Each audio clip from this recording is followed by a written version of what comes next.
The graph, the security market line. The security market line is a graphical representation of the capital asset pricing model. It can help determine if an investment is expected to offer a favorable return compared to its risk level.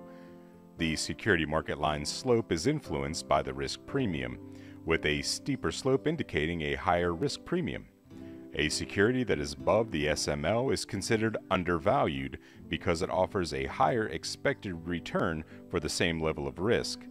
A security line below the SML is considered overvalued because it has lower returns while still being riskier.